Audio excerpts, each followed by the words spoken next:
Folks, I'm Neil, got some clay ammo,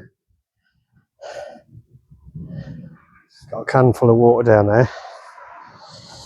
I'm just trying to hit this can. You'll see there's a load of clay ammo down there already. I've clipped it once but missed it with the rest on. I think we're getting there now. So what I want to see is what damage this will do to the can when it hits it, whether it'll punch a hole in it or whether it'll just put a big dent in it.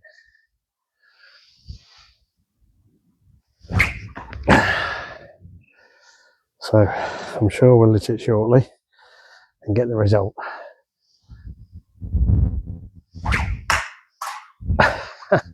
And he says that. Second to put the camera back on.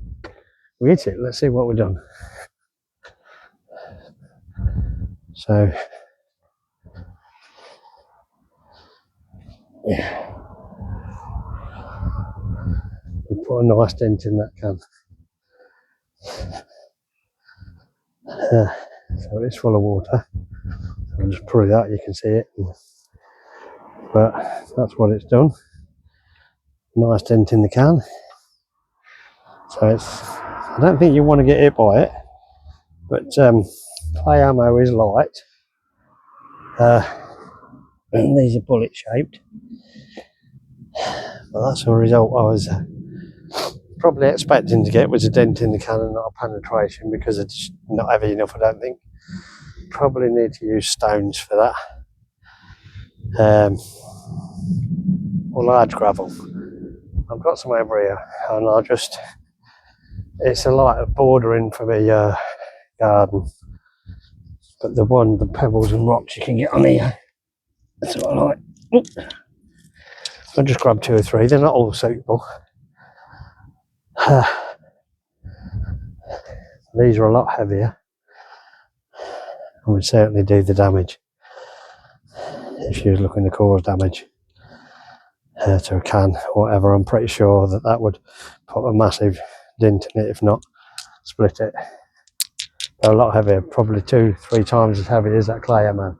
And you can see what the clay ammo did and the size of the bullets. So compared to these stones, or half the size and thinner,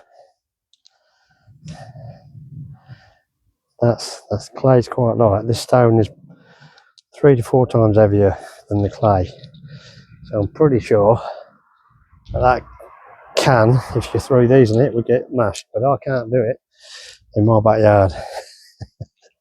So not with the stones anyway, so I'll put them back.